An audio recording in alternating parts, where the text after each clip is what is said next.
हाल ही में अडानी ग्रुप ने घाटे का हवाला देते हुए एसीसी और अंबुजा सीमेंट प्लांट में तत्काल प्रभाव से सभी गतिविधियों को बंद कर दिया है।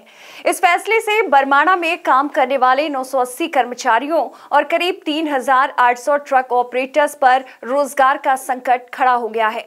इनमें 530 नियमित और 450 कर्मचारी ठेके पर रखे गए हैं, जबकि करीब 2,300 ट्रक बीडीटीएस और 1,500 ट्रक पूर्व सैनिकों के सीमेंट की ढुलाई करते हैं।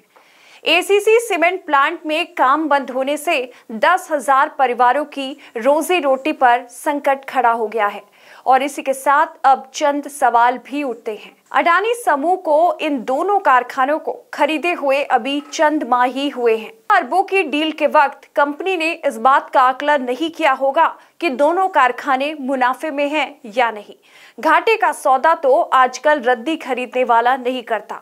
ये तो दुनिया के आला धन कुबेर की बात हो रही है। अडानी समूह का बर्ताव ये साफ करता है कि कंपनी बाकी ज्यादातर कॉरपोरेट कंपनियों की तरह विवादों से भरसक दूरी बनाकर चलती है। कुछ दोस्त हैं जो कंपनी के लिए प्यार का काम करते हैं, वो भी यही कहते हैं। ऐसे में क्या कंपनी के मैनेजर को ये अंदाजा नहीं था कि कांग्रेस की सरकार बनते ही ऐसे फैसले से बवाल होगा ही? ऐसा कहा जा रहा है कि ट्रक यूनियन मौजूदा 11 रुपए प्रति बैग के दाम को घटाकर 10 रुपए करने के लिए राजी थी। ऐसे में क्या अचानक ये कदम उठाने से पहले उनके साथ और मोल भाव नहीं करना चाहिए था? 10 लाइन के नोटिस के साथ हजारों लोगों के रोजगार को अधर में लाकर खड़ा करना कितना जायज है? क्या उनके साथ पहले मैनेजमेंट को बातचीत नहीं करनी चाहिए थी? दोनों कारखानों में श्रम संगठन सक्रिय हैं। खबरों की माने तो हिमाचल सरकार का कहना है कि कंपनी ने ये कदम उठाने से पहले उसे कोई नोटिस नहीं दिया।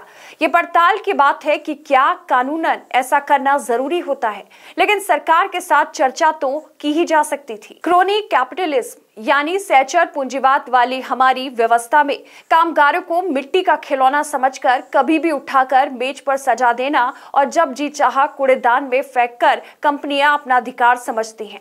जो सरकार सही मायनों में जनता की हितकारी होने का दावा करती है, उसे ये नाइंसाफी रोकनी ही चाहिए। हिमाचल की सरकार इस बारे में क्या कोई कदम उठा सकती है? कल को अगर कंपनी दोनों कारखानों के कर्मचारियों को कहती है कि आप उसके दूसरे राज्यों की इकाइयों में काम करें, तो क्या ये उन पर वज्रपात जैसा नहीं होगा? सरकार उनके हितों की रक्षा कैसे करेगी? फिलहाल जिन शर्तों पर ये कारखाने चल रहे हैं, उनके मुताबिक इन कारखानों में ढुलाई के काम का एक निश्चित प्रतिशत स्थानीय ट्रांसपोर्टर्स को देना जरूरी है। अगर इस शर्त को हटाने की मांग करती है और मुनाफा बढ़ाने के लिए खुद ही ट्रांसपोर्ट का जिम्मा ले लेती है, तो राज्य की सरकार का क्या रुख होगा? हमने देखा है कि क्रोनी कैपिटलिज्म में विचारधाराओं के मतभेदों को पिघलाने की कितनी जबरदस्त ताकत होती है। केरल में इसी कंपनी की बंदरगाह परियोजना का विरोध कर रहे मछुआरों के खिलाफ सीपीएम और बीजेपी तक एक मंच पर देखे गए हैं। लेकिन इन दोनों कारखानों में अगर उत्पादन लंबे समय तक बंद रहता है, तो इसका असर हिमाचल ही नहीं बल्कि कई उत्तर भारतीय राज्यों पर भी होगा।